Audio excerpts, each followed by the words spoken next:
We didn't actually even set out to create an impact. We really just set out to learn. And that's been, for us, a philosophy that we've continued to apply to every film as we've moved forward from that first experience, is going into it not with that preconceived notion of what the impact might be, but going in and really learning and asking, how can I help? And making films is such a cool way of doing that, because the whole process of documentary filmmaking for us is about asking these questions that we don't have answers to yet. Chris Temple and Zach Ingrasci are the filmmakers behind two amazing Netflix documentaries, Living on $1 and Salaam Neighbor. These guys have an amazing ability to fully immerse themselves, both in their films and their subject matters, to learn as much as possible. So these are guys that went to Brazil for 60 days and lived on $1 a day below the poverty line to see what that would be like, how that would feel, how they could possibly get by. They also lived for 30 days with Syrian refugees to fully understand this crisis that's happening.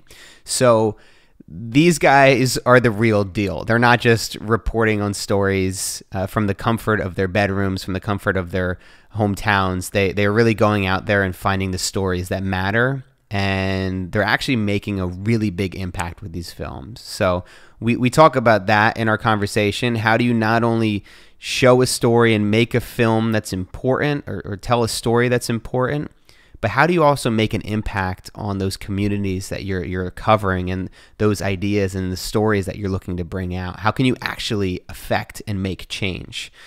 We also talk about what it's like to live below the poverty line. Is it possible to be happy living on $1 a day? This is something that a lot of people who have watched minimalism have asked me. What would you say to somebody who doesn't have any money? What would you tell them about minimalism? We talk about that in our conversation. And we also talk about the line between entrepreneurship and being in the creative arts. So when do you put that entrepreneurship hat on? When do you get to fulfill that creative desire and the creative urge to make art? But before we get into that, last week was a special episode because we launched GetTheRockOnMattsPodcast.com. And if you've been following this podcast for any period of time, you know that since the beginning, I've been trying to get Dwayne "The Rock" Johnson on the show to sit down and talk with him about his ground up story and what he's been able to accomplish in his life. It was amazing to see everybody come out and tweet at The Rock and message The Rock and use the tweet button on the website to try to make The Rock laugh.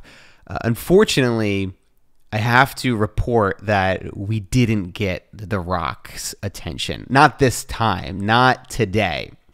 But we are now heading into phase 2, where things get a little bit more fun and a little bit more crazy. I knew from the beginning this wasn't going to be easy, and I knew I was going to have to think of some really outside the box ideas, some really big ideas to get his attention. So that will be something you'll have to come back, tune in, and continue to keep your eye on it. I'm going to be updating GetTheRockOnMattsPodcast.com as I continue to roll out these updates, and obviously I'll update you guys here on the podcast. I even have Chris and Zach from Living on One. They help me out, and we brainstorm ideas in this episode about what I can do, how I can step it up, and how I can reach The Rock. So let's get to the conversation with Living on One. I think this is going to be really good for anybody who's trying to break into the creative field and make a project that is larger than they've ever imagined. So without further ado, let's get into it. You're listening to The Ground Up Show, a podcast that inspires creatives to make meaningful content and pursue their passions. My name's Matt Diavella, and I'm a filmmaker best known for the Netflix documentary Minimalism. And I'm sitting down with creators to talk about their process, the lessons they've learned, and how to make an impact. Guys, thanks for coming on the show. Thanks for having us. I'm excited to talk with you. I feel like there's a lot of overlap in what we do. I mean, you got a couple docs on Netflix now, so you guys have been in the game for a while. I just got ours up last year.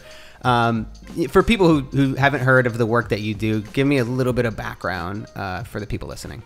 Yeah, so Zach and I have 2 feature films on Netflix called Living on $1 and Salaam Neighbor. And we like to embed into different global issues and tell the story in a really authentic way.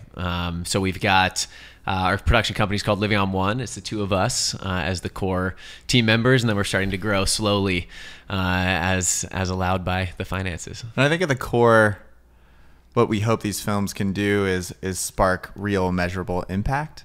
And that can mean very different things depending on the story and the film. But, Chris and I both are what we call accidental filmmakers. We actually studied economics. We met in college with this kind of shared passion of understanding global issues and really getting deep into sustainable development. And we still bring that passion with us as filmmakers now.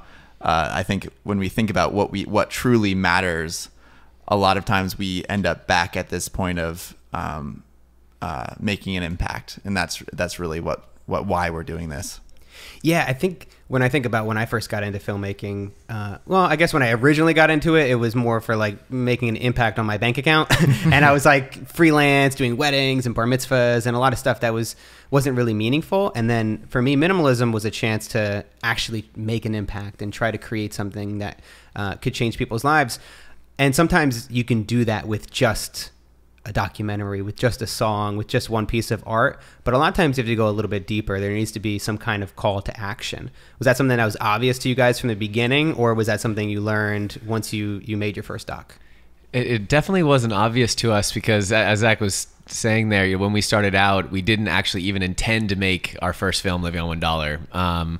We set out to spend a summer living on $1 a day ourselves while doing research on how families are surviving at that level. And I think it comes naturally to our generation, we should film some of it and put it into, video blogs or release it online. And when those videos, these short video blogs started doing really well, that's what inspired us to say, hey, okay, maybe this could be something more. Maybe this could move into an actual documentary. But we didn't actually know what the story would be until after the experience. We didn't know. We didn't actually even set out to create an impact. We really just set out to learn. And that's been, for us, a philosophy that we've continued to apply to every film as we've moved forward from that first experience is going into it not with that preconceived notion of what the impact might be, but going in and really learning and asking, how can I help?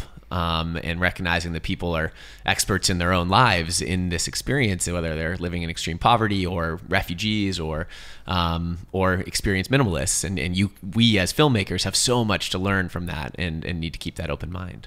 Yeah, that's a great point in terms of how you position the project from the beginning, because a lot of times when you start out, it's like, what can I get out of this? What how can I grow? How can this? And it all is about yourself. But then you get to a stage, I think, in your development, at least for most people, where you realize that that's not fulfilling in and of itself, and you need to start asking bigger questions like, how can I help? How can I give back? What can I share? In terms of the beginning of your guys' story, I do want to kind of go back. What was life like for you guys growing up before college? What did it look like for you? Well, we both grew up on opposite coasts. Pretty different upbringings in the sense that I grew up in an island, an extremely liberal island. I shared a wall with a horse, and there's a guy living in a teepee, and my godfather lived in a barn, and we built our house on the property, and there were sheep and goats, and it was an actual island. It wasn't like New York City. It was an actual island, Bainbridge Island, across from Seattle. It sounds like our next film should just be made about Bainbridge Island. That sounds amazing. But it was a privileged upbringing. I got to travel with my godfather. I got to see the world, and that really sparked an interest in what was happening outside of this island. It felt like such a bubble, and I think I knew from a very early age that I wanted to get out of that, and came into college not with a ton of experience internationally, but a desire to learn a lot more. That's where I met Chris, who had actually had a bit more experience than I had. Yeah, and I think I grew up in about a polar opposite type of community in some ways. In Connecticut, it was very conservative, just outside New York City. The only career paths I knew existed were finance and consulting growing up, and then before going to college, I decided to take a gap year. For me, that was really pushed kind of the boundaries of what I thought was possible in travel and in learning, experiential learning, especially around the world. And then Zach and I lived like a couple doors down from each other freshman year of college, and we were taking an international relations class together, and really started kind of throughout college using that moment in college to experiment with travel, with different work that we wanted to do, because the best time to do it is in college, because you have very low expectations. You've got great resources at your fingertips, great people to collaborate with. And if you fail, you're still in college. And so our hope was to kind of create ourselves a path by the time that we left college, we could actually have a job. And, we had this kind of wait what moment in college when we heard that 1.1 billion people live on less than $1 a day. And, Chris and I, my upbringings were so different, but neither of us had experience with anything like that. And we learned as much as possible. We found this incredible research that showed the extreme poor are actually incredibly innovative with their money. That kind of blew our minds. And we felt like we reached a limit with what we could learn at a university, and felt like we had to just dive in. And that's really what our summer in Guatemala, living under $1 a day ourselves, became, was our kind of different approach at learning. And it wasn't about going to make an impact or help in Guatemala. It was literally, how do we talk to the people who are going through this? How do we, again, like Chris said, recognize that people are experts in their own lives and learn from them? And making films is such a cool way of doing that, because the whole process of documentary filmmaking for us is about asking these questions that we don't have answers to yet, and really trying to learn as much as possible. What year was that when you guys, what summer was that when you decided to do this? So we did the experience in the summer of 2010. And then when we got back, those video blogs have been doing really well. And we basically learned how to make a documentary over the following 2 years But of it college. wasn't just us. Yeah. We had Sean and Ryan, these two talented friends of mine from high school. Sean was an amazing editor. Ryan helped us shoot the film and lived with this experience through us. And so none of these films are like just Chris and I making these things. There are always these bigger families. So yeah, when you went out to do this, documentary wasn't in the forefront of your mind. I mean, maybe in the back of your head, like that would be cool, but it was, let's just do these video blogs, and you start putting it out where, on YouTube, I guess? YouTube. And then we got featured on the global homepage of YouTube and had millions of views on these little videos. And this was kind of, before, a million views was nothing, but now it's like, yeah. But we were really excited. It's funny, if you watch these video blogs now, they're actually still up on our YouTube channel. Oh, not good. It's a learning experience. You can see that that's the type of quality that happens when you first start creating content. And and what we were doing, it was actually, we were releasing a video each week while we were living under $1 a day. So these videos were edited while sleeping on a dirt floor, while with fleas, while eating only 900 to 1,000 calories a day, and experiencing some of the challenges of life in extreme poverty. There's something about that's really interesting, where it's like also anything can happen, because you're uploading this. How do you guys get an internet connection? You're going into town to upload We had to these go videos? into town, and a neighbor of ours had stolen power off like a main power grid, and created this like janky outlet that we could charge our batteries in our little mud hut. So, thanks Tono for shout out to Tono. Yeah. What I love about it is like the idea is so simple. When did that come about? Just, hey, let's go to Guatemala and live on $1 a day for 2 months. It's pretty extreme, but also in effect, it's really, really a simple idea. Yeah.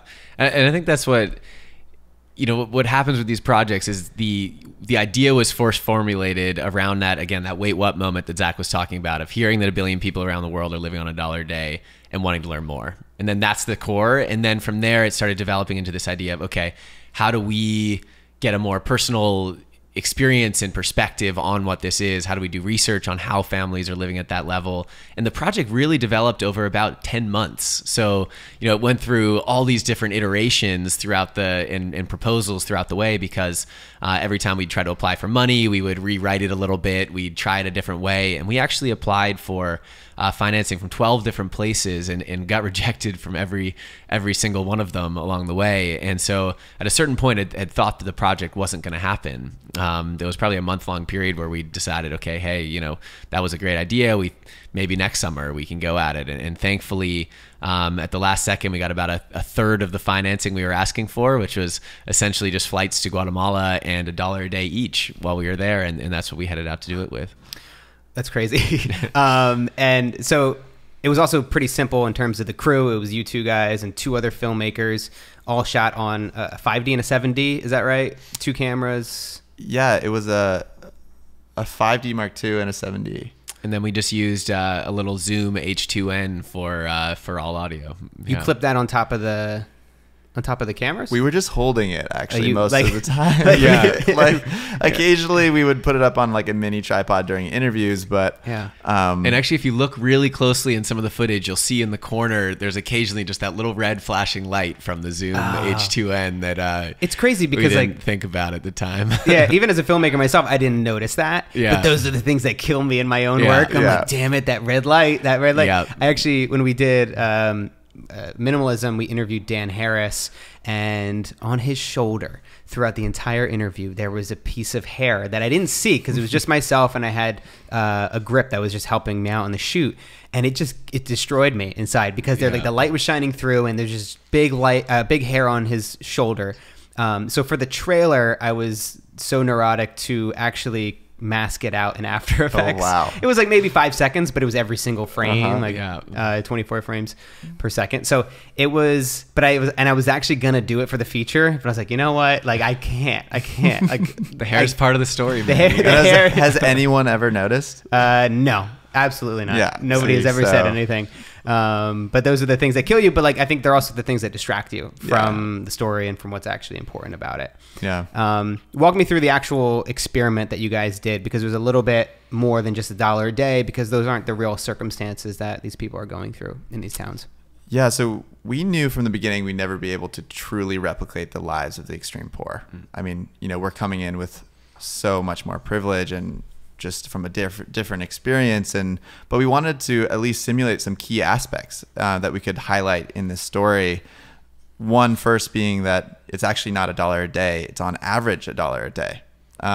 So we split up our $56 each into random increments, and we actually drew from a hat every morning. So some days we'd have $0 to survive on, some days we'd have $9 to survive on, and it's replicating how the majority of people living at that level have informal jobs and they don't know when they're going to get paid next, which makes your life so much harder because you can't really plan for these big things, which actually forces the extreme poor to be really innovative with their money. And the second thing that we did is we actually took out a small microfinance loan. We were trying to understand if we wanted to be farming radishes, how we would, as someone living at that level, how we would be able to use a small amount of money to get something started, but then also have to pay that back. And that was something that we were really interested in, because microfinance, the provision of small loans to the extreme poor, was something that was kind of new on the scene and a really interesting new model in development. Mm-hmm. And what did you guys learn from your experience there, from the people that you met and the relationships that you built? Because you did get to have doors open to you and to really meet people in the community. Beyond what Zach was saying, that the extreme poor are incredibly innovative to survive every day. They have to be to survive with how they're budgeting money. Was truly fascinating. People were using 4 or 5 different financial tools to manage money, everything from buying an asset to save it and sell it later, to doing these rotating credit clubs with friends. Like our buddy Tono, who set up our electricity. Every week he'd save $10. He would meet up with his friends. They would all bring these 10, each person, 10 different people would bring $10, and one person would take $100 home. And it's because none of them had access to traditional savings accounts. None of them have access to banks. So they were finding a way to save money and create that big sum of money that they could then buy something that would really benefit their family. So he bought a stove that piped the smoke out of his kitchen and, prevented his wife from, breathing smoke all day. And these were these things that I just never expected, and I was totally blown away. And we left this experience feeling, instead of, really inspired and empowered, that if we give a hand up to someone, they can really, grab onto that, and something like microfinance could actually really benefit someone in this experience. I think something that might be interesting for some of your viewers as well, of I thought about poverty only in terms of money, right? Poverty is a lack of money. But going into it and going through the experience, you realize that it's actually about so much more. Poverty is a lack of choice. It's a lack of opportunity. And, we were wrestling with a question, while we were down there, that actually one of our university professors posed to us is somebody, say a friend of ours, I have friends like this who have chosen to not work and, live by the beach in a van and surf or spend their life in, technically in poverty. But are they actually the extreme poor in that way because they chose that type of life? And for us, I think when we coming out of it, we really saw that poverty is about the lack of choice, because that's the most frustrating, the most painful part for families that are living at that level, is to have such limited opportunity and to always be right on that edge where, 1 week without work can set you back. One little disaster can force you to pull your kids out of school. One of our friends there was this small boy, Chino, incredible kid. He's 12 years old, and he, when his dad got sick and couldn't work for a month, he had to pull Chino out of school to work in the fields and help support the eight family members. And then Chino never got back into school. And you look at that one little thing that then forced an entire generational issue of keeping this family stuck in poverty. So yeah, it was a really, really illuminating experience, and something that we hope that people will explore in the film. Yeah, one of the biggest questions that we get in terms of minimalism is, well, what do you say to people who have nothing already, who want something to be happy, to feel content? What did you guys experience in seeing these people living in extreme poverty in terms of well-being and happiness? Were many of them still happy, or were generally their lives filled more with stress? It's an interesting question, because a lot of people that we met, I think, experienced joy in a more profound way than I did. They truly value their time with their families, and even small kind of events in their life. And I tried to learn from that a lot. At the same time, their lives were so stressful. You're constantly thinking and calculating about how all these tiny increments of money and are going to not only buy food and put it on your table, but also, invest in the future, keep your kids in school. People like Tono, Tono was literally the same age as us, already had 2 kids and had to be thinking about, what's their future. And it was, so that it's an interesting paradox, and kind of between, truly appreciating things and then also just living this incredibly stressful life. And I think some of them, again, just Tono went beyond even appreciation and showed us, to me, what true generosity actually is. Where there was this one, we'd known him for about 3 or 4 weeks in the community. We're halfway through our time in Peña Blanca. And basically every day he was like, come over to my house. I want to cook you a meal. I want to introduce you to my family.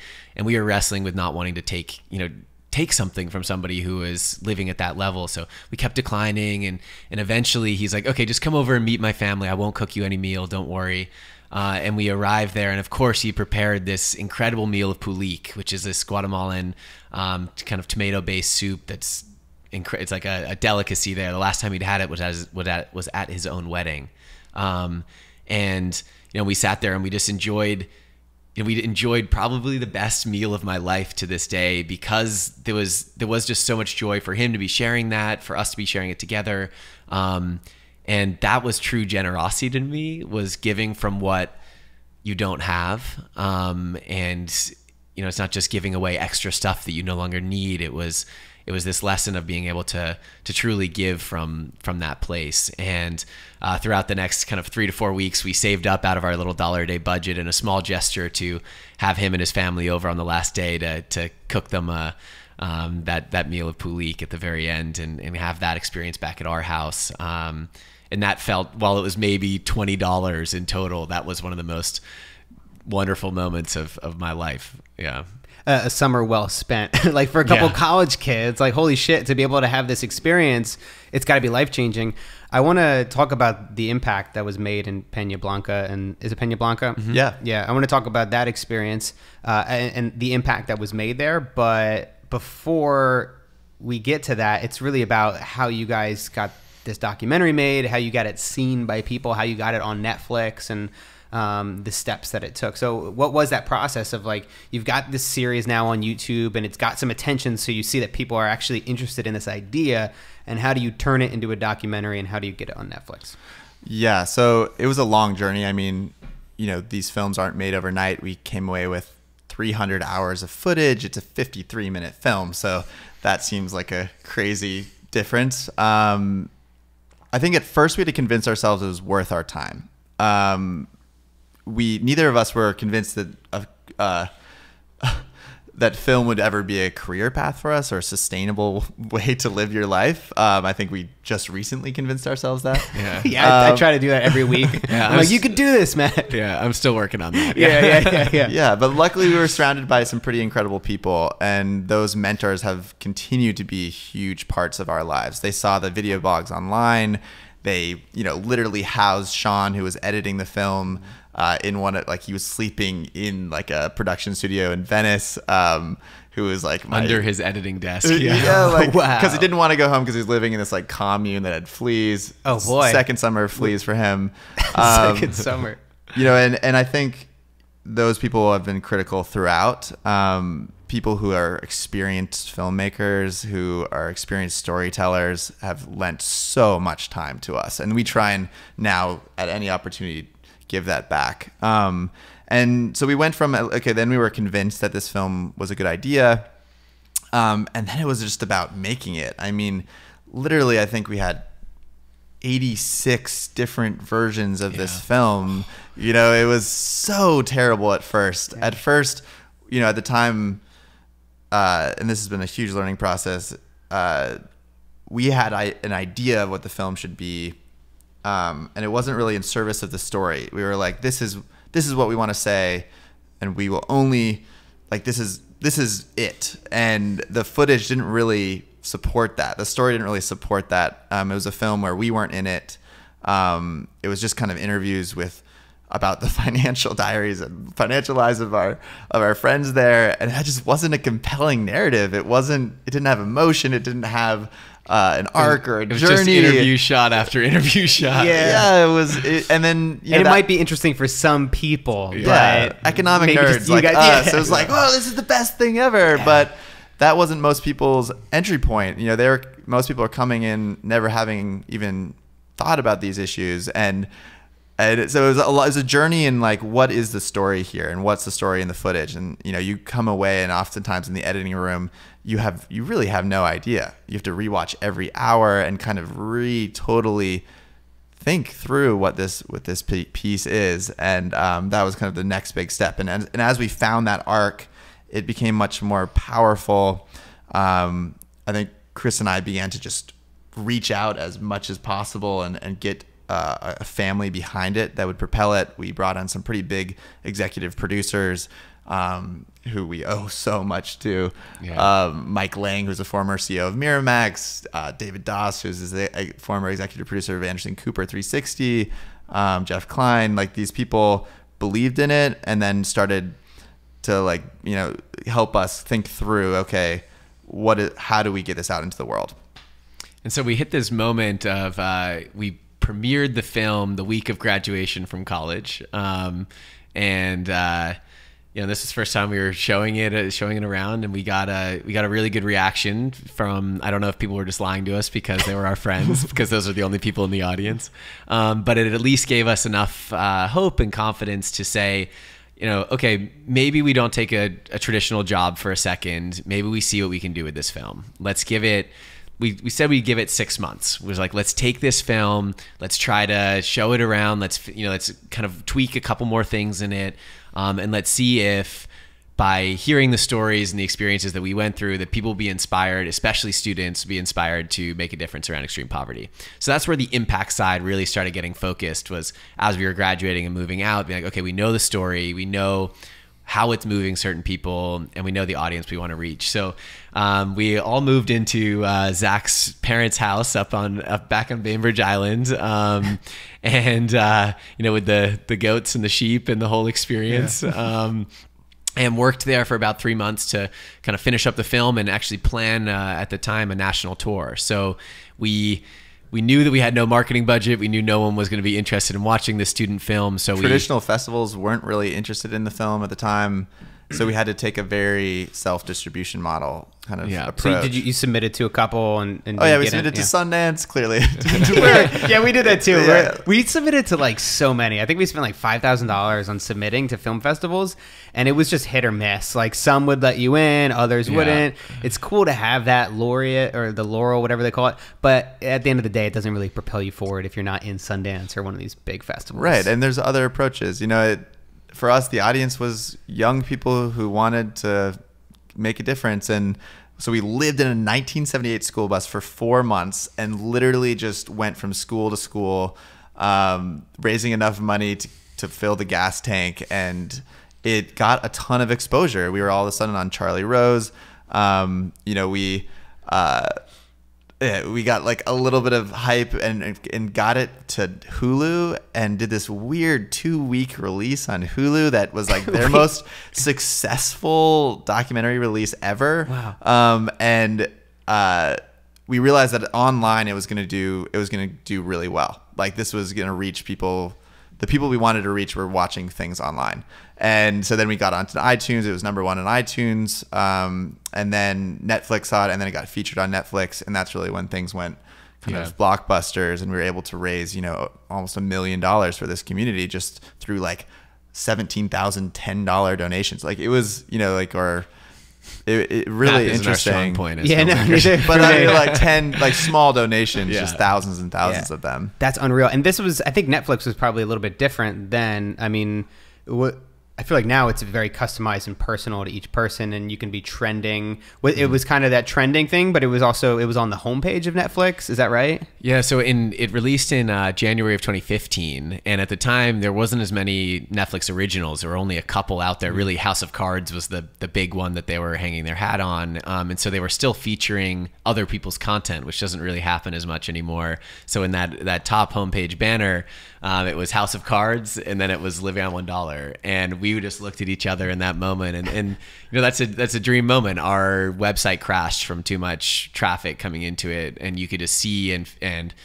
you could see the donation numbers. You could then immediately, within the next couple months, change happening in the community. And we often talk about, for us, the most important part are outcomes, not outputs. And outputs are just the numbers of views on Netflix or the amount of money raised, but it's not an outcome unless it's actually changing somebody's life in living in extreme poverty, unless someone like Tono has access to clean water, unless a kid graduates through high school and gets a job that they're happy with. These types of indicators that we can look at to really measure the impact of our films. You guys had it all set up and ready, though. That's amazing, because you had to be ready for that moment where you got incredibly lucky, where you busted your ass, you got the film done, and then it made it to the banner of Netflix. Now you have millions of people flooding in. If you didn't have the donate button set up for this community, it would have been hundreds of thousands of dollars lost. And the partnerships that we needed, right? So all the money has gone, to two really amazing partners. One is Whole Planet Foundation, which does microfinance work in Guatemala. The other is Mayan Families, that actually has worked in the community for many years. And it's all done anonymously, because we go back every year. We don't want to be tied to that money. It would change our relationships dramatically. So it's all being done by professionals who who have worked there. We didn't want to reinvent the wheel. So those partnerships took a long time to create as well. And we were kind of lucky that we had this kind of year of nomadic traveling before it really had huge exposure. And those were important. What was the story of getting it on Netflix? Did you guys just like email them and be like, hey guys, we got a documentary here? There were some levels of that for a while. There was, we had like a tweet schedule that we just tweet at Netflix. Oh, really? Never got a single reply. Doesn't work. But no, it doesn't work. So don't try that. But I mean, maybe if you had enough accounts, I don't know. Maybe the next film. And then, again, as Zach was saying, like you build these families around the film. And so through different executive producers and others, we were able to actually get a distributor to sign on to the film. We worked with Gravitas Ventures on it, who were between them and our executive producers were eventually able to get somebody to sign off on it, and they gave us a small US deal initially, and then when it did really well in the US, they then extended us an offer for an international deal. Them being Netflix. And I think but as a filmmaker you should realize, and a lot of people as a filmmaker just want to like hand off your project and be like, I'm done with this, I'm moving on to my next project. But it really is up to you. No one's going to care about your film as much as you do. And, all those little things, getting on Jolly Rose, like all of that was in a lot of ways created by energy that we put into it. And we really believe kind of as our model of moving forward is, we create, everything is about the film and the story and creating the best product possible. And using that as an anchor point. So really it's about finding your center. And for us, that's these feature films. And then using that because that's what you want people to get to and they'll be talking about, but you can do a lot of creative things around it. And, you'll leave, like I said, we had 300 hours of footage. So, and only 53-minute film. So we did an education series, like teachers were a huge market, like a huge opportunity for us. They were like 6-minute videos. We did, a curriculum, with our newest film, we've done a VR film, we've done, we worked with Google on a big project. There's like all these extra pieces, but they all kind of feed back into that core center, which is what you want people to get to, so that eventually they'll make an impact. And, building out from the center is kind of where we've kind of fallen kind of as a model moving forward. Mm-hmm.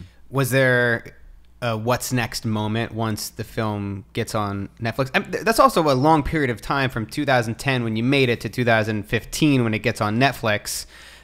Is this when you guys finally like start to make a little bit of money from it, or had you gotten some before that? Like 5 years is a long time. Like what's going on during that period where you don't have a film on Netflix? Yeah, I mean, and even once the film gets on Netflix, it takes them a long time to actually pay you any money. They do. They're like, it's going to be about 5 months. Yeah, it works through a number of different distributors and things like that. But no, I mean, it had been a process of keeping ourselves afloat to that point. But like you said, by the time it hit Netflix, it had been so long that we actually didn't really think anything would happen. We were like, oh, that's just like the film is up there and we don't really need to worry about it anymore. We can now focus on the next projects. And we didn't even really, we put up a Facebook post about the Netflix release and then checked email like 3 hours later and realized that everything had gone wrong and like gone right. But, and so there was definitely that moment. And I think kind of as we transitioned into our next, film, kind of as coming out of Living on $1, we started to see a model that as a nonprofit production company, we are fiscally sponsored. If we could convince people to invest in the film, we could create these films that would then make even more of an impact on the issue we're talking about. So we have a model right now where if somebody gives us $1 to create a film, we've turned it through a donation, we've turned it into about $4 of impact on the issue that the film is about, through the different impact partners that are doing this work on the ground. And so for us, that's sort of our model we think can keep us sustaining is, the films make some revenue, but then also we have some donors who really want to make an impact on these issues and can trust us to tell that story and really amplify their return on that dollar. How does that work? The $1 to $4? I'm a little bit confused.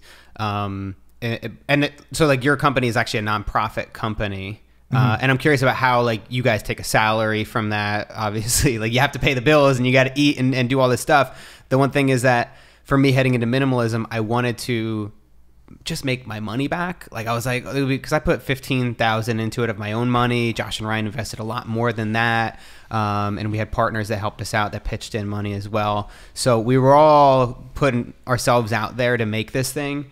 And I was like, I just want to make, well, it wasn't even make my money back. I was like, I just want to get this message out there, period. Like whatever, I'll take the hit. That's fine if we can get it out there. But then I was like, it would be a dream come true if I could get that 15 grand back. But that's not a sustainable way to live. Like you can't just, level out every time you do a project. You do need to have a little bit of profit. So I'm curious about how that structure works with the nonprofit, with the contributions, and how you turn that into action. Yeah, so I wouldn't necessarily use our journey as a model for other people. So the nonprofit is Living on One. Our mission is to create a more equitable and sustainable world through films. We work with partners who actually work on the ground, and those are the people that we fundraise for with the release of a film, right? So we raised over $1 million for those partners. And that's the $4 of impact Chris is talking about. Gotcha. But our core, we have like a small group of core donors who support our work, understanding that for every dollar they donate to a film, more money will be created in the long run. So they're kind of investing in this concept that films can really be a spark for impact and change and reach millions of people. And we fund our nonprofit in multiple different ways. As any nonprofit, works, we're kind of the executive directors, so we have a salary. We have an amazing woman, Jenna, who just moved from DC to LA 3 weeks ago, who's directing our marketing. Oh, that's amazing. We have a couple of founders. Sean's been a big part of that, and Hannah, and all these people. But, speaking actually is one of our biggest sources of revenue for our nonprofit. Donations is a big part of that. And then revenue from the film as well, and then kind of merchandise as well. So you're kind of an entrepreneur as a filmmaker. Really, to be sustainable as an independent filmmaker, it's really tough you're a business owner, right? And so we have all these different forms of revenue that feed into that, and we're just paid our own salary through that. Yeah, that's what it's like today for somebody who's trying to create their own work. That's the one thing that I've been trying to build as well, is like, I want to keep doing this. I love it. I think in a certain terms, I need to be self-reliant, and I can't be reliant on other people's audience. If I can build up an audience that likes what I make, and then I can create whatever I want, as long as it fulfills that audience and they enjoy it.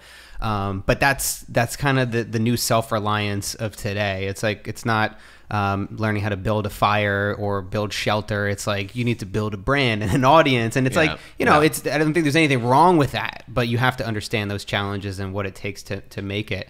I like and we got lucky with the timeline that we're talking about here, where for the first 2 years of editing the film, we were still in college, so we didn't need to pay ourselves anything. It was just us surviving. We thought like just having enough money to eat at the dining hall was great. So it was really just a passion project for those first 2 years. And then as we moved out of college and actually needed to start making money, that's when money started kind of coming in a bit more, and we needed to keep ourselves afloat. But we had that amazing buffer zone for that experimentation. And so I think for people who are, one, in school, that's the best time to be creating as much content as possible while in film school or undergrad. And then two, if you're in another job and you're thinking about trying to get into filmmaking, play with filmmaking while you're doing it. Don't quit your job and then start day one saying, I'm now a filmmaker. Like, play with it, create more, see where it takes you, so that you can get some of those failures out of the way before you're relying on it for your money. And that'll allow you to be more creative, I think, too. I think that doing it in school is like huge. That's huge advice, because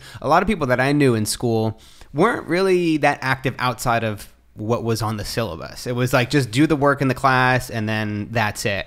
But it was like, I did it, a few other people that I knew was like, they had a passion for filmmaking or a passion for graphic design, and they just put themselves into that in like every spare hour that they had. And like, you're right, that buffer, it was my senior year when I first started to make just a little bit of money. It was like $100 to shoot an event and cut a video. It was probably made $5 an hour, but I was like, this is way better than working at a coffee shop. This is incredible.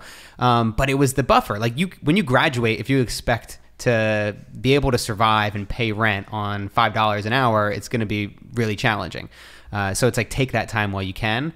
And then, like you said, for those that aren't in school, it's play with it in your spare time, but it's also it's going to be challenging. Like that to me, I feel like would be very difficult if you have a full-time job to make that transition from like, hey, I want to be a filmmaker, or, hey, I want to pursue this art that I'm passionate about. It's definitely possible. So many people have done it, but it's going to be a lot of work. And not to toot our own horns, but in college we were like the extreme version of doing things outside of school. I mean, Chris and I started a network to provide students with opportunities to get involved with microfinance. We were organizing conferences in Kenya, Spain, and Colombia. Like we had put on this simulcast class with a Stanford professor so that 75 universities could like stream into this class that we just felt like wasn't being taught. And through all those activities, we built a network. And those hard skills are important as filmmakers, but like that network is what has sustained us and really has allowed us to build that family around these films, because it's really tough if you have even an incredible product and no one knows about it. It's really about finding, you just start emailing people, show them what you're doing and really start building that network as soon as possible, because it's so important, especially now when as you start this podcast, having people to talk to and to show your work and believe is in you is just the only way of succeeding. I was actually going to say exactly that. I was going to say advice: start a podcast or start a blog, or what. I mean, blogs it might be a little bit late in the game, but anyway, start it for not the sake of I'm trying to build an audience or I'm trying to do this and this and become famous or internet famous or whatever. It's you're going to be able to connect with so many people. And like when I was first getting into doing this podcast and putting my voice out there, I was a little bit hesitant. I was like, is this right? Do I really want to do this? And I was like, well, why am I doing it? Like, I'm not doing it to make money. I'm not doing it for this. I'm doing it because I think that I'll enjoy it. It's going to be a little bit different than the filmmaking that I do, although I've brought it in. I'm like, I've made this into a film podcast.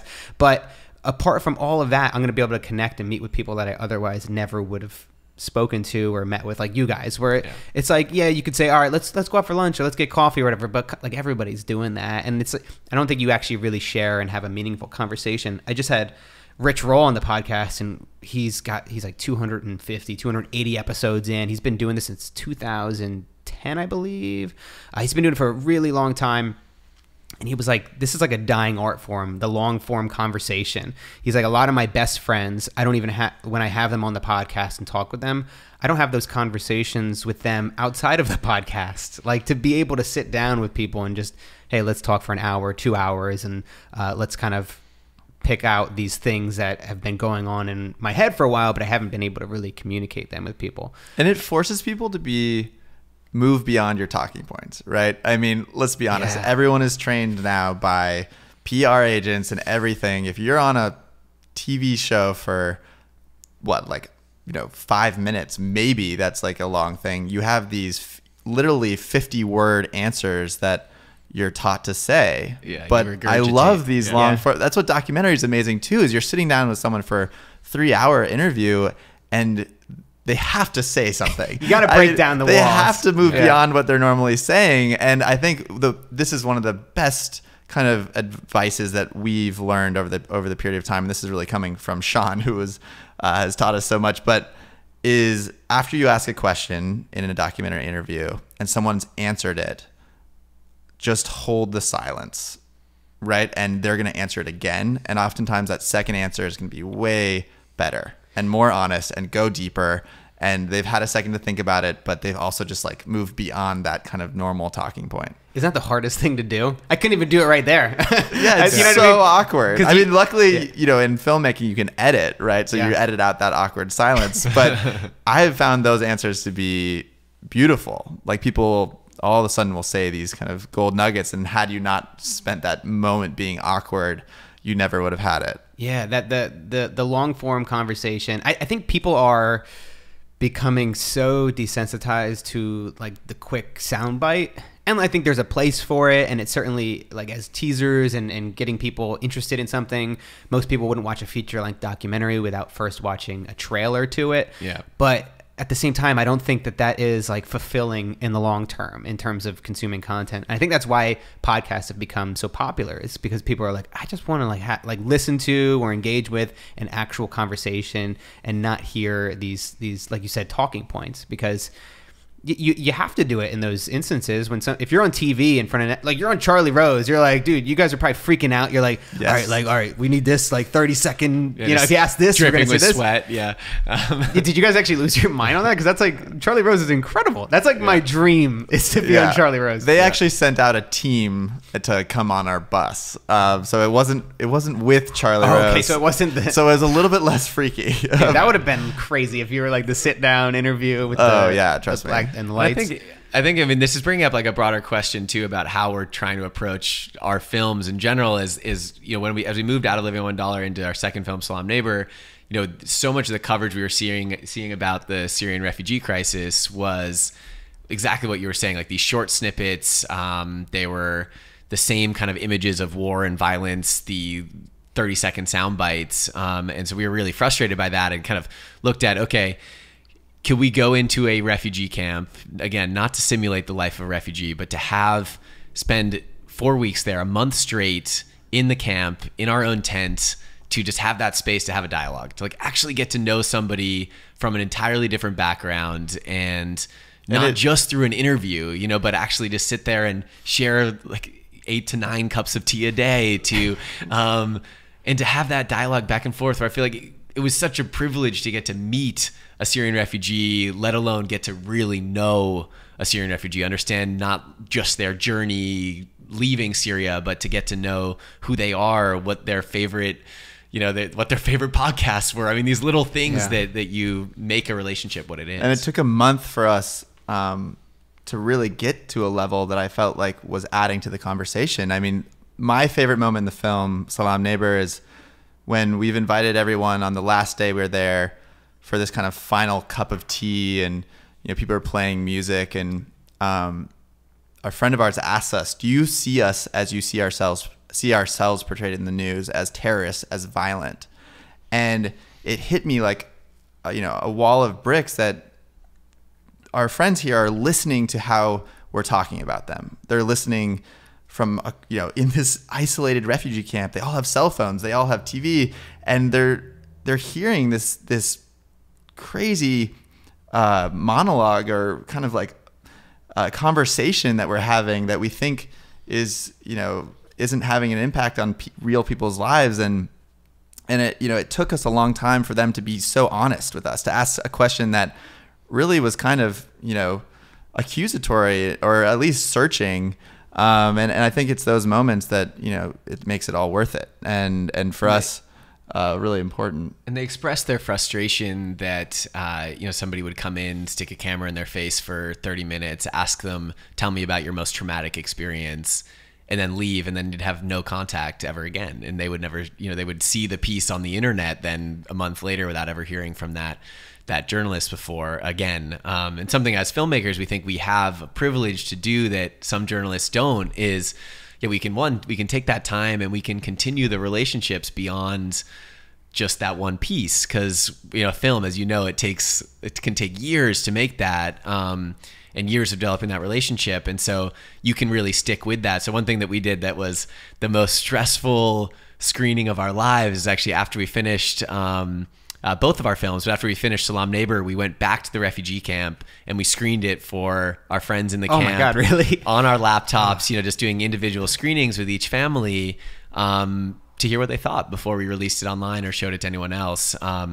And thankfully they liked it. Thankfully they enjoyed the film.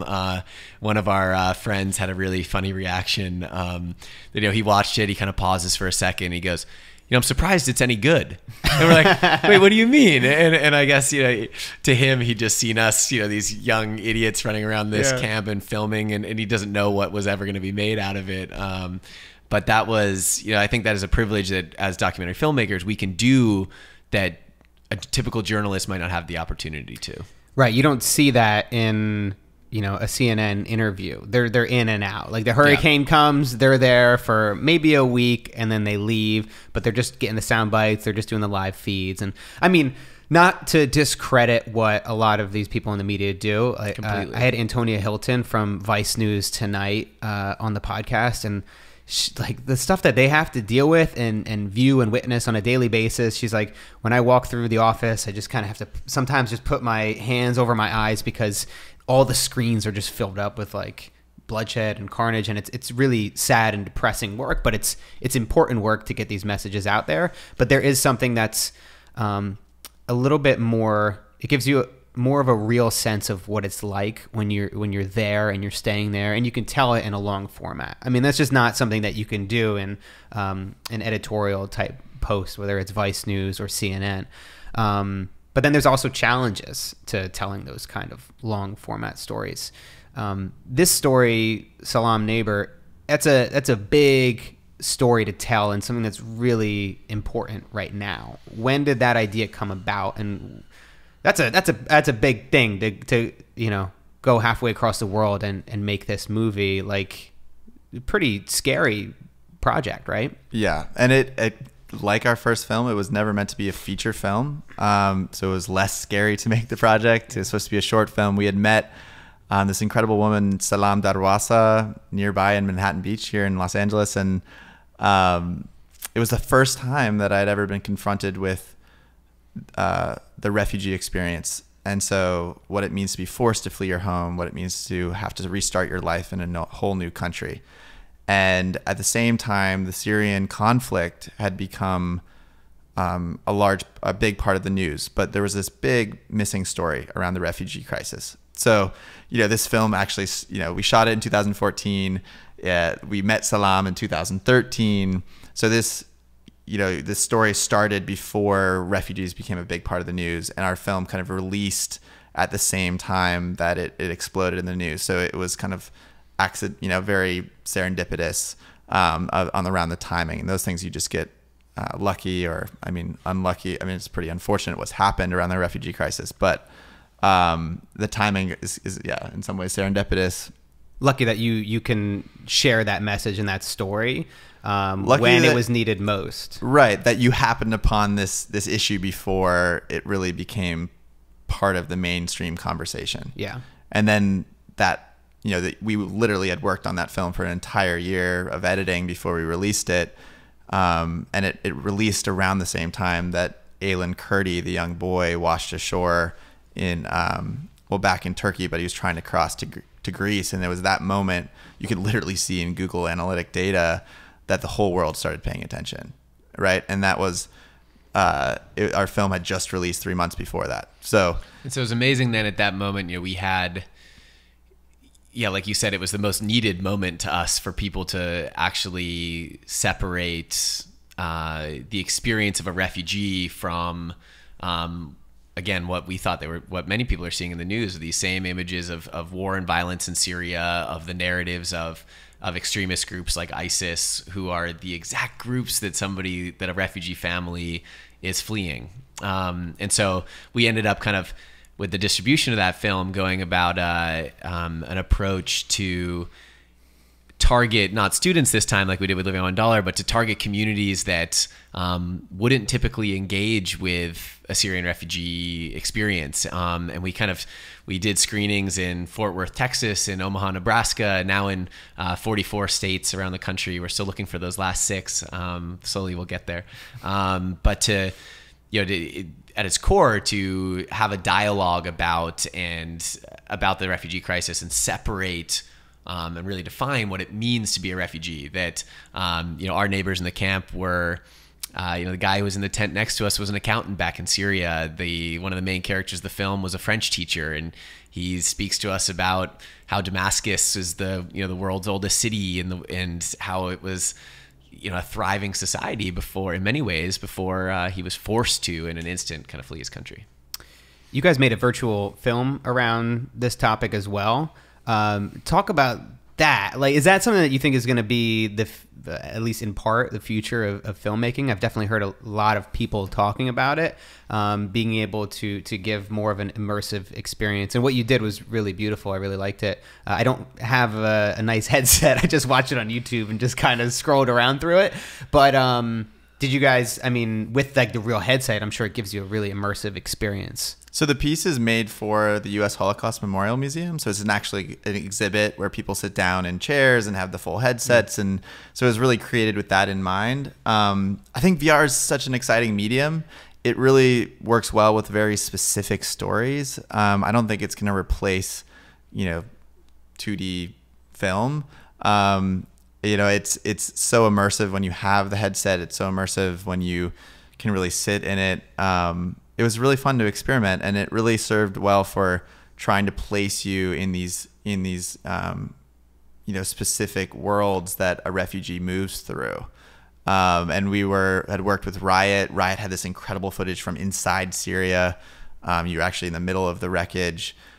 We worked with this amazing man named Firas, who has this young son, and he's trying to figure out what the future for his son is while living in an urban space in Jordan without really any access to services. And he used to be a lawyer back in Syria, and now he's all he can do is work under the table because he can't legally work. So VR was more of, I try and think of the story as the core, and then what is the medium to best serve that story. And VR is such a cool thing now that we have at our disposal, and it's much cheaper now than even when we shot the VR film to create as well. Yeah, I think what's probably tough is that the audience is never going to be as big yet. It's not like VR is that accessible. Hardware has to catch up. So we don't really have, headsets aren't ubiquitous. When a lot of times like Chris, people get sick while watching it. So nauseous in VR. So it was the hardest part of the editing process. Is we're like watching cut after cut, and I'm putting on the headset to watch the cut, but I'm also feeling like I'm gonna throw up at the same time. But I got through it. That's rough. So that's like super. It's pretty advanced at this point, and certainly ahead of the game in terms of doing the VR stuff. What was the technology like for you guys? You were going from 5D, 7D to your next doc. What did you bring to that? What was the crew like? What was the gear? So it was just me and Chris. So you stripped it down even more. No, that must be even more challenging because now you're going here. I guess probably it kind of brings down the walls a little bit easier, like we were talking about before the podcast, where you're not going in necessarily with this huge amounts of gear and crew. It's just you two. But what was the gear that you used? So we used a hero setup, a GoPro hero setup of 5 GoPros or 4 GoPros? 6 GoPros. Oh, I think, clearly it's been a while. But wait, with Salam, I was talking about with Salaam Neighbor too. Oh, sorry, with Salaam Neighbor. Yeah. Sorry. Salaam Neighbor, we just had. So it was Chris and I and Sean, and we had, Sean was mostly shooting. We were second cam, kind of trading off, and we had a single tent, and then we had a translator / fixer who was living through the experience with us as well. So again, only 4 people. And I think one thing, so we filmed that again on DSLRs actually and GoPro in all of Salaam Neighbor. And a 60, a 70, and a GoPro. And then we had lapel mics, and we just had an H4n as well. Stepped it up to lapels. Yeah, lapels, exactly. But again, like for a feature film, and we're using such basic equipment. Yeah. And I think, people oftentimes put so much stock into the equipment that you're using. Whereas, yes, obviously we all want the best cameras for the quality you can get. And sometimes you do need that. But there were benefits to having and shooting only on these DSLRs, where especially we're in small refugee tents filming constantly.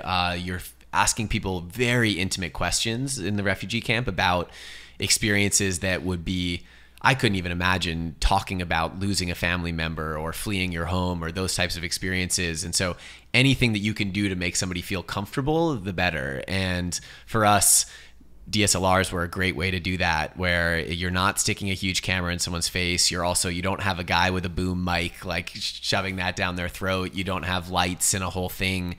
And so sometimes the equipment can play to your advantage. We've even filmed with an iPhone sometimes because the new iPhone can film in 4K, and it's very personal, but it's always a decision. Yeah. Did you guys see the doc Wiener? Yeah. Oh, So good. So good. Yeah. But like, they were definitely shooting on like some like 560 or whatever it was.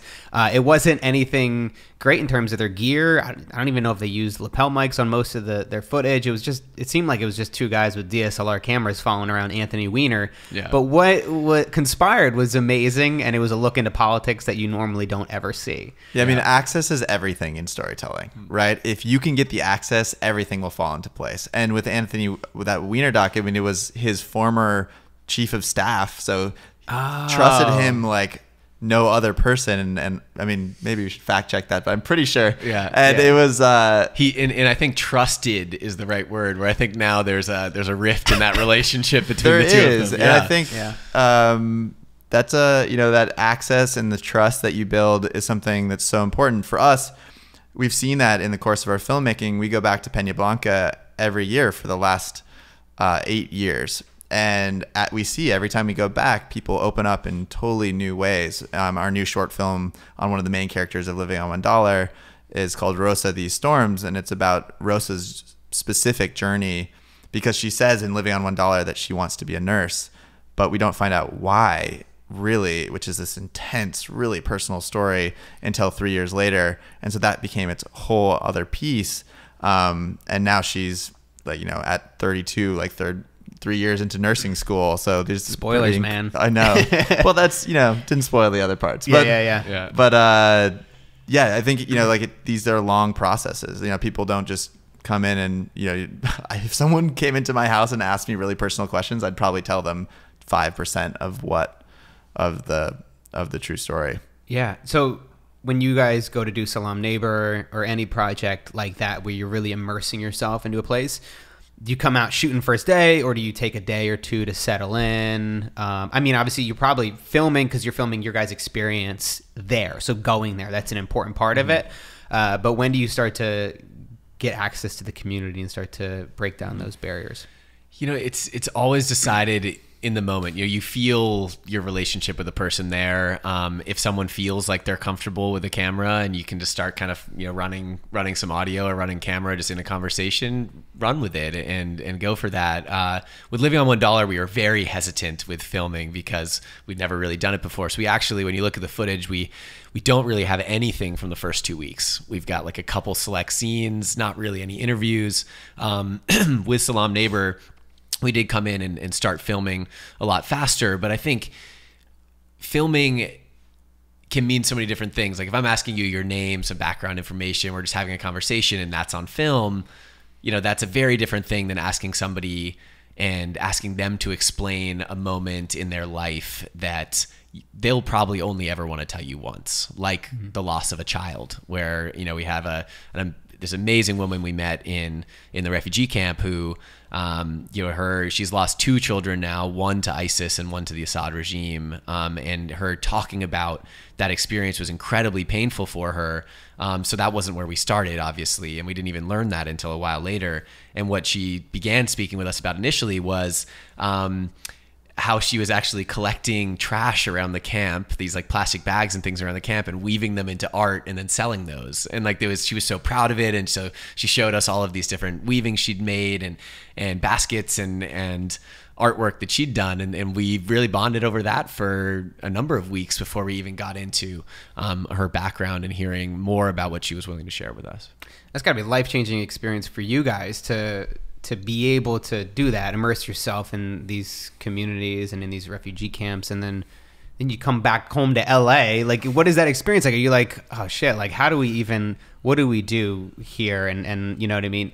There's gotta be some element of guilt. Like I certainly feel it too when you see people that are so less fortunate than we've had in our lives.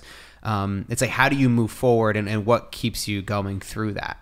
After every experience, we come home with this feeling of guilt. But the reality is the best cure to guilt is action. And we're so lucky to be able to come back with footage and immediately start making a film. And I think that process is incredibly important for dealing with those emotions, and feeling like we're actually contributing. Because a lot of us around the world travel, and you might see something that's really shakes you up.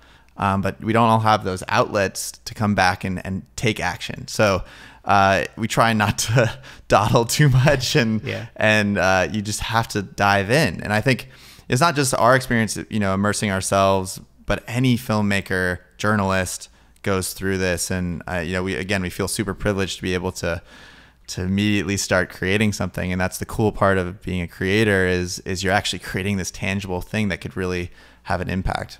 And that's why I think it's harder for, oftentimes we think about how it's harder to be a journalist, where they have to go in and then move on to the next story, where for us, we have been able to dedicate the last 3 years of our lives to telling this specific story and to raising awareness around it, raising donations, impacting actual policy, and keeping in touch with the people who are there. So it's been amazing that everyone in the camp has cell phones. So we send photos and videos after screenings to our friends in the camp via WhatsApp. And then, we were able to slowly see that change happen where, on the policy level, it's been really cool.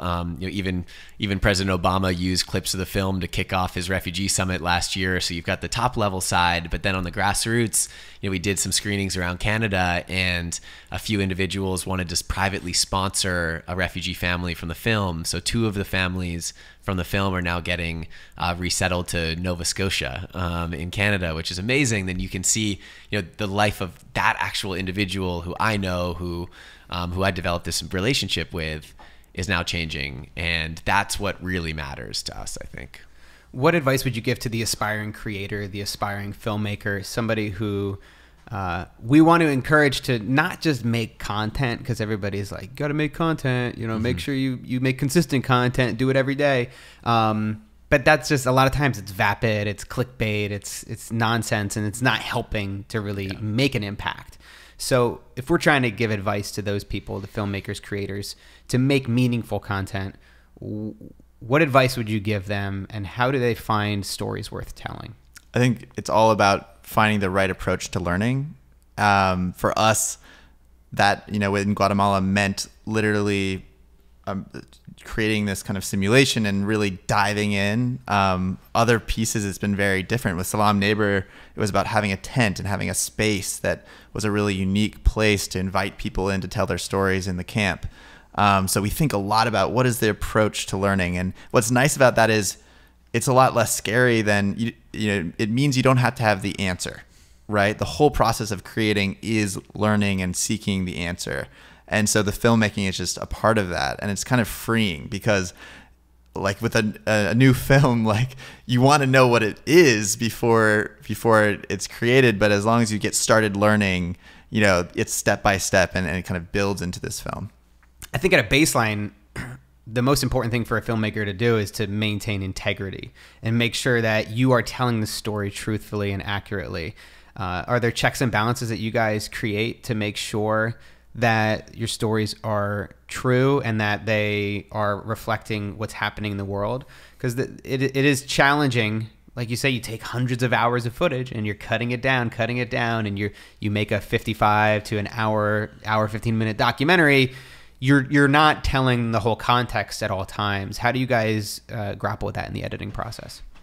And that's where I think having different approaches to learning, as Zach was kind of saying, makes sense. Where we come at a project with both our last 2 films of intense academic research, talking with experts, understanding as much as possible from a kind of global context perspective of the refugee crisis, for example.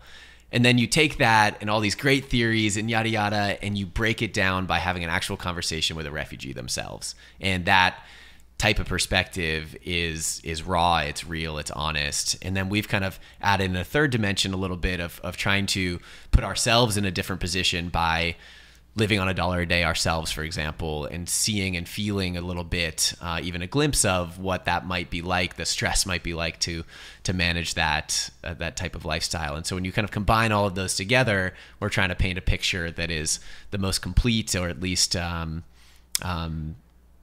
impactful perspective that we can come up with. Yeah, that's definitely what we tried to do with minimalism, which was when we first set out across the country, interviewed these people that called themselves minimalist. It was like anecdotal, and it was great. And it was, you got these experiences, and these people said they were much happier living on less.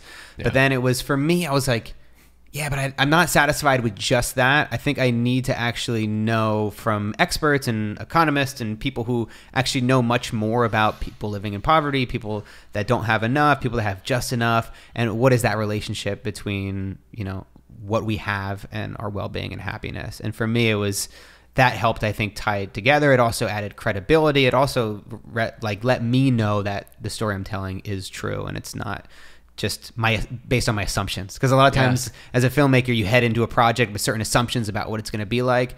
Oftentimes you get the story flips on your head. And I talked to Matthew Heineman, who directed Cartel Land. And I was lucky enough to interview him for a project I was working on with Mike.com. And he was like, his best advice he ever heard was, if your story doesn't change along the way, you're not listening. And like, I always take that to heart, and it relieves the stress for me heading into a project, just knowing that this is going to change, it's going to evolve, and you have to let it move and shape as you work with it. But also knowing that your assumptions in the beginning are probably going to change. Completely. And I think, as you know, we're both social impact, would be labeled as social impact filmmakers. And so I think people believe that you're coming to it with a perspective. And it's actually kind of interesting when we have to push back against people who are our donors or who are supporters, saying, you know, like, so what's your perspective going to be on this? And you're like, well, we don't know yet. We're still making the film. It's about learning it, you know, throughout that process. And I think the whole social impact documentary space has to wrestle with that, of making sure that the stories are remaining honest, because there have been certain films that you've seen that come at it, and I do feel like they're very one-sided in how the story might be told. Yeah. Not to name names, but I certainly know what you're talking about. And like, you can feel it from the beginning, like when somebody clearly has an agenda, somebody clearly, like, especially when it's like they put themselves in it and it's their voiceover, and it's like, it's very easy to take what are facts, but only say that and not really show the full picture and show how everything is. And it's not always intentional. I think one of the cool creative approaches we've started to use that we actually learned from Creativity Inc., written by the Pixar founder, is to create a brain trust. And it's literally a group of people who have all gone through this process before, so you trust them. And they also have no financial stake or decision making in your filmmaking process, so you don't feel like you're threatened by them. And so it's like a group of these people that you really trust, that watch your film throughout the process, understand what type of feedback is useful throughout it, but also keep you really honest. And it's so helpful because you're so deep in the footage, you're so deep in the story that at some point you stop losing the ability to even see the story, or even see when it comes across as too one-sided, because it's what you believe at that point. And just, you know, creating that structure for us has been hugely helpful. Yeah. Creativity Inc. is a fantastic book, I think, and any creative should read. It's actually one of the reasons why I want to go with a round table. I don't know if you remember that scene from, or that paragraph from the book, but it was like they had this conference table and it was long and rectangular, and I think they had place cards on them. So then it would be like the most important people in the center of the table, and then it would stagger less important people around the outsides, and then even more people just kind of sitting on the edges of the table. And they said they had this methodology of anybody can contribute. We want to hear everybody's ideas, but the way that the whole room was set up and the meetings were set up was, it wasn't really allowing other people to contribute. But by getting that table out of there, bringing a round table in, there now is no place where the most important person can sit. And I just love that dynamic. I think we don't think enough. We're not aware enough about those kind of things in our physical world that can actually help us to change how something is created. Yep. Do you guys want to do quick questions to wrap this up? Awesome. Quick questions, not quick answers. So you can let your answers breathe a little bit. But we will get into it here.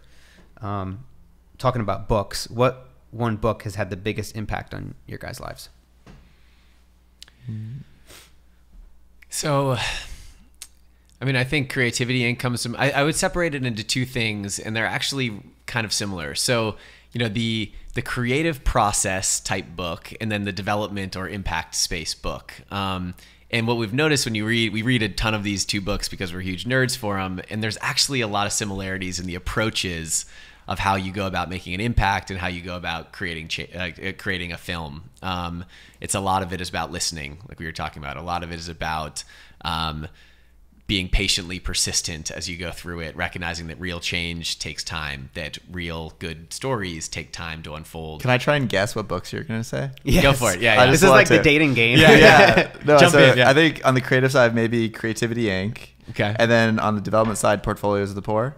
Yeah, you're pretty close. I was gonna switch it up though with the Creativity Inc. But you got Portfolios of the Poor. I was gonna switch out with Creativity Inc. and actually add in Big Magic by Elizabeth Gilbert, which I don't know if you've read that one before. I think what was her first book? Was it Is she the one that did the I can't Eat, remember. Pray, Love? Exactly. Yeah. I read that, but I didn't read the. And this is kind of she talks in that book about how Eat, Pray, Love was a total accident, and it will probably be her most famous book of all time. Yet she has like all of these other books that have happened since. But she really talks about, for her, that how do you stay creatively inspired, and that, her focus would usually be, I'm writing this book on a certain topic. I'm going to stay only in that topic and just beat my head against the wall on it. And then she would realize the second she'd step back and do something else, like go for a run, like read a different book, she would be creatively inspired around her topic, around her thing. And so kind of just being always aware that you can't let your project overwhelm you. You can't let it become your whole life, because then you'll lose that perspective. That's so helpful.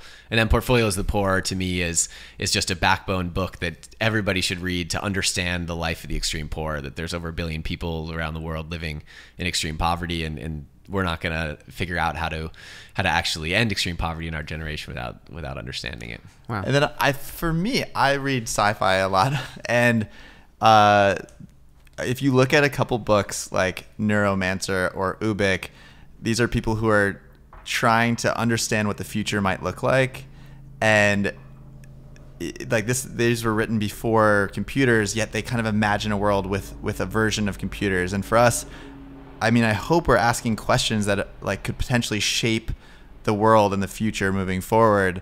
And those books are so freeing, because it's important that we think about those things. Mm-hmm. And so if you're going to read some old school sci-fi like Ubik and Neuromancer, like these really awesome books that kind of make you realize that it's important to be thinking about the future. What drives you guys? Why do you keep creating? And I think this is asking, what really matters too. And for us, it's the impact that it can have on someone's life. Seeing Rosa, become a nurse, seeing Raouf go back to school, seeing Ismail's family being resettled to Canada. That's like the most rewarding element of this whole process. Yeah, it's amazing that impact is what comes first to mind, but there's also an even bigger impact of somebody who watches the film, who gets to see what it's like to be a refugee, who gets to see what it's like to live on $1 a day. I think that greater impact is just as important, because it kind of opens up to the world, to people, to ideas that they may not have thought about. And they're intermingled. Without those people who have seen the film, Raouf and Ismail, that never happened. So it's all part of a really important ecosystem. What one skill have you guys leveraged in a way that you think other people haven't? That is a really good question. Cold emailing. Yeah? Yeah. Honestly, one of our most incredible mentors, Charles Sy, we saw his TED Talk, and we were like, we have to talk to him. We were literally just juniors in college, and we were like, we're going to email him. So we just emailed him, and we had something to share. We had created these little videos, and he's every step of the way been a huge part of our creative process. And he helped us structure our own TED Talk. He, is just a real incredible thinker. So we're pretty good at just going for it. He's in the brain trust. Yeah, that's amazing. I want to know about the cold email. What have you guys learned about cold emailing? Because some people, I get emails from people a lot, and I don't think they really get it. like a lot of people are just trying to get something from you right away. Mm-hmm. I'm not perfect at it, but I spend so much time writing emails, especially the ones that are important, that I know I'm like, ooh, okay, this message, if I'm trying to get somebody to say, come on the podcast, somebody who's well known, who this podcast is not going to help them with their credibility. It's not like, whoa, I made it, I'm going to go on Matt's podcast. But how could I better, and how could people better cold email to connect with people that they don't know?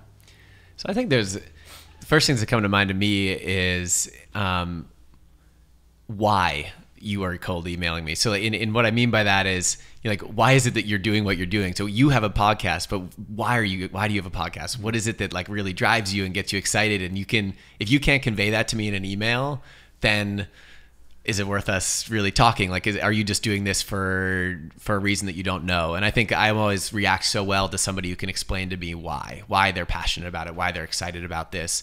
And then two, as Zach was talking about, show me something that you've started and then you've hit a roadblock. Because if you haven't yet started, then we don't have anything to talk about. Because the first thing is that if you got to spin your wheels for a while, you got to keep trying, get as far as you possibly can by yourself, and then get feedback. But if you haven't started that, then again, there's not that much that anybody can tell you other than you got to keep starting. So those would be the two things I would say. That's great. When are you guys happiest? Oh man, these are interesting questions. I'm happiest when we're in production, so shooting. We don't often get out enough to go film, and that's when that's when the most discoveries happen. You can read forever, but then as soon as you get into an interview, like crazy, amazing magic, that's where it all takes place. Do you guys like love all the stuff that you make? Because sometimes I can't watch minimalism. I'm like, I watched it too many times. I hate it. It's like the worst thing I've ever made. That's why you keep creating new stuff, so you don't have to talk about the old stuff. Yeah, exactly. Yeah. It really is. It's oh man, it's so challenging. Do you guys? So if you guys still have screenings of your films and you go to them, like, how do you sit through it? We don't. You don't. Oh man, that's genius. No, we don't. Like, I'll be at the bar across the street waiting for this thing to blow over. Yeah, no, we can't. It's the best time to do other work is when everyone is watching your film. Yeah, I'm glad that I'm not the only one, because like just sitting through the screenings, I just like look at my feet. I'm like, I can't even look at, or I'll look at a corner of the screen because I can't just watch this again. I'm just gonna try to confuse myself with additional thoughts and just kind of lose myself while this is going on. I would add to the happiness thing. I think what's interesting is there's always this narrative like the tormented artist, right? And you're not a true artist unless you're really unhappy or wrestling with something. And I don't really buy that narrative. I think in order to be a good artist as well, you need to have balance in your life. You need to find a way to both give to your art, but also maintain a healthy and balanced life. Because otherwise you're not going to be able to continue to give to your art. If you lose, your health, if you lose relationships around you, then that's not going to be good for your art. And so I always think that, happiness, as an artist or as somebody who's trying to make an impact in the world, you really have to take care of yourself first, to be able to have anything to give to your art. And, we always feel this, like at the end of the creative process of finishing a film, you're so creatively tapped out, right? You're like, I gave everything to this. And then you kind of have this small rebuilding period as the film's releasing, and you start to get ready you're like recharging your batteries to be able to give it all to another film again. But if you don't do that recharge step and you don't allow yourself that space for a second to have that balance in your life, I think you're not going to be happy. You're not going to create great art. How do you know when to stop? Once you said you get 80 versions of living on $1, and I had many of minimalism. How do you know when to pull the brakes, when to say, okay, we're done? When it's time to submit to Sundance. No, but when you run out of money. yeah, that's good. Or when you have those people around you that brain trust who's like, this is it. Yeah. And it's hard to see that yourself. So having someone tell you that, and someone that you trust is very helpful. It's never V1. No. So keep going after V1. It's usually 86. Or yeah, 86 or 87. Yeah. Somewhere around there. Yeah. What's the simplest advice that's the most important to follow? Get started. I mean, everyone says it, but it's so true. And it's a roadblock that I run into every time that we're starting a new film, because it's little bit by little bit that these things are created.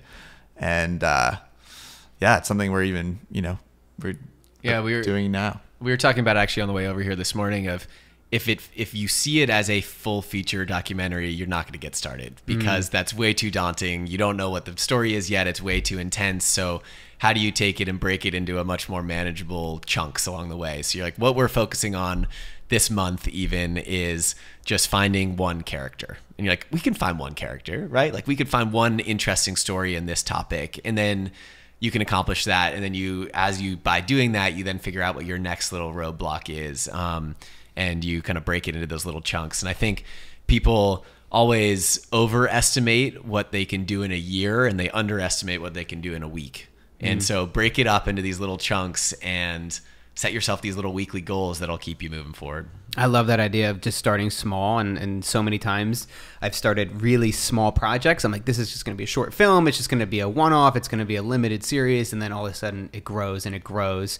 But sometimes I think that helps you just to get started, just to pull out the camera, whatever it is, to start working on that thing. That's really good advice. Yeah, and we should follow it ourselves more. Yeah, exactly. That's the thing, is that I talk about all this stuff. I give all this advice to other people. Half the time I don't take it, but it is about reminding yourself. Like just start making shit, and then keep going. Where do you guys go when you're feeling doubt? When you're feeling like you don't know which direction to head, or you're questioning the direction you are heading in? Each other. I think it's pretty fun to have someone that you trust and have worked with for a long time. It's not the only way of doing it, but it's probably the only reason we're still doing it. Because we'll both have self-doubt. Everyone has doubt. Everyone has highs and lows. And so what you hope is that your highs and lows don't correspond at the same time. That's trouble. Because then if that happens, then you fall off the edge there. But you're there to pick each other up in the way. And that's, again, why I think you need relationships in your life. You need people you're working with, collaborating with creatively to keep you there. Absolutely. And my mom's a therapist. That helps too. Okay, yeah, she does that? I don't know. I feel like that might be conflicting. I don't know if I'd want to talk to my mom if she was a therapist. All right, so I've got a couple more questions here. One fun one to wrap things up. So I got a big stretch goal of getting The Rock on my podcast. You may have heard I've been trying to get a hold of The Rock. He's not picking up. He's not answering my phone calls. I really want to talk to The Rock about his ground up story, how he built what he has now, and what drives him to keep on going. So first off, do you guys have any advice? I do not know The Rock. No, if I was going to cold, yeah, I wish. I'm like, if I do enough interviews, I'm going to find someone will know The Rock for sure. But you think they're going to actually be like, hey, you should come on Matt's podcast? Yes, maybe just get him to actually call him. If I knew The Rock, I would say for sure. Wow. Yeah, that means a lot. I mean, oh, man. I think there's a lot of good puns here between The Rock and ground up, and you can create something there. I would just come up with as many creative puns as you can, like between a rock and a podcast. Exactly. Keep tweeting him at him. Keep tweeting them at him all day, every day. Yeah. I'll appreciate your creativity. I'll retweet him, and then you've gotten started. You've proven to him that you're willing to put that amount of effort into getting The Rock. Well, I've got a website. It's called Get the Rock on MattsPodcast.com. Exactly. This is what hashtag Get the Rock on Matt's podcast. It's a little bit long. But you know what? I think it's gonna work. I might start like a Kickstarter, get like a billboard in his hometown. Rock out. Hashtag. Yeah, I don't know. Yeah, we'll come out with all sorts of things. There's gonna be a lot. So what I'm gonna try to do is, hopefully by the time this comes out, I should do it. But have that landing page set up, and then have auto-generated tweets, so people can just tweet The Rock to come on Matt's podcast. But make them puns. I mean, no one cares unless it's a pun. More puns. I think I need more puns. A lot of memes. He's a guy that's connected with the internet. He gets the meme thing. So maybe I'll make some memes. Yeah. I don't know. And so you're bringing up something that is so tempting for filmmakers like us to jump on, is that we want to do anything other than focusing on our next feature documentary. So I'm going to help you get The Rock on your podcast. I really appreciate that, dude. I was actually thinking about, I might turn this into like a fun documentary. Yeah. Like just my, because like I've got, I don't know if you see behind you, but I've got The Rock framed up on this wall right here.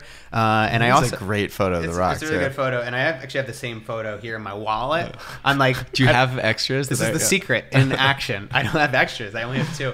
I'm going to get my mood board going soon. The biggest challenge there though is, and this is just like, it's a silly idea, but it's also, he's like the busiest person on the planet. Like he's a movie after movie, HBO show. He's like, I think he like partnered up and did a CNN show. He's huge. He's doing everything. So it's like, if I could somehow. And he's so impressive. Oh my God. It's amazing. He wakes up at 5. He's got this thing called the Rock Clock. Have you heard it? No. Oh, okay. I'm going to show you guys this because it's incredible.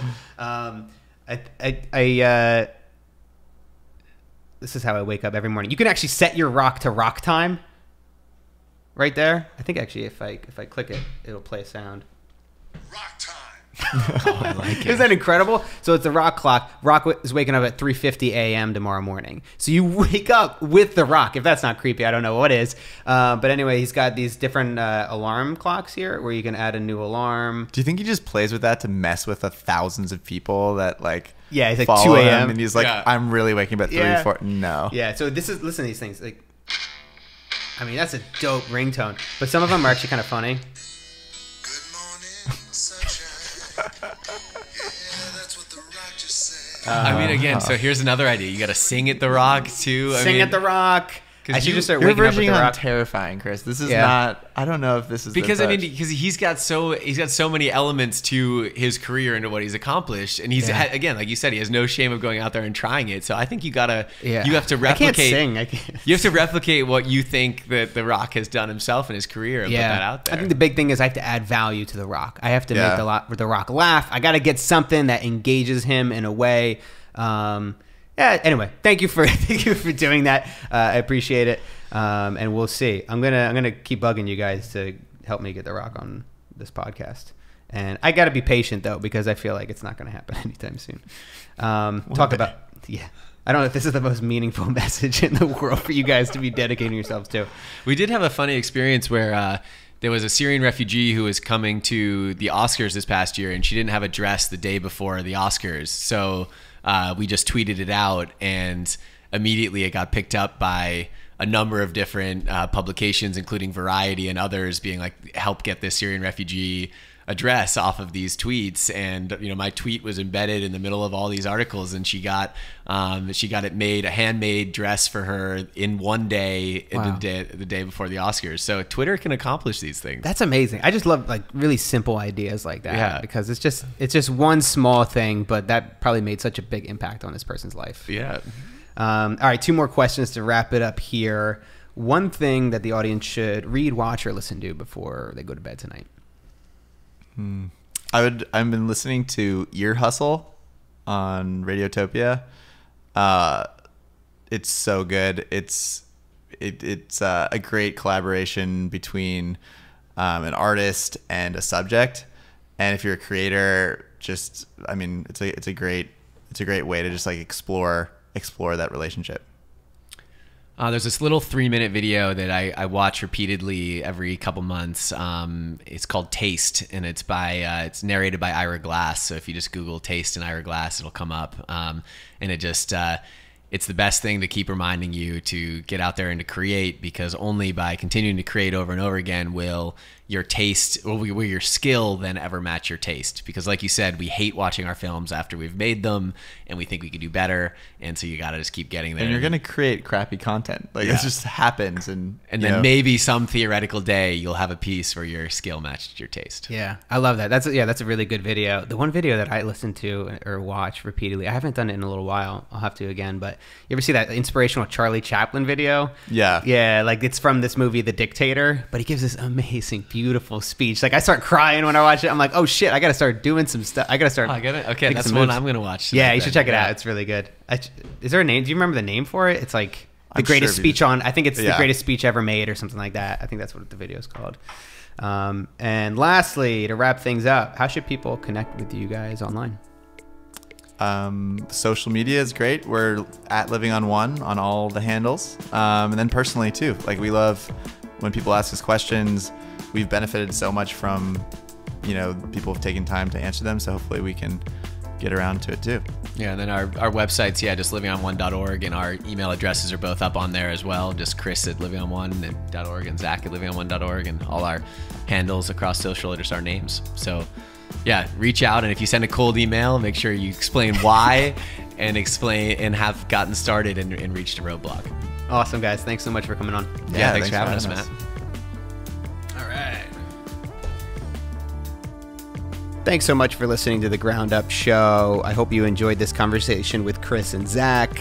I found it to be really insightful myself to see how other filmmakers are approaching the craft and how they're approaching this idea of trying to make an impact and change lives. They're definitely doing it in a different way. And besides what Zach said, I think that this really can be, their lives can be a template for how to make an impact and how to change lives.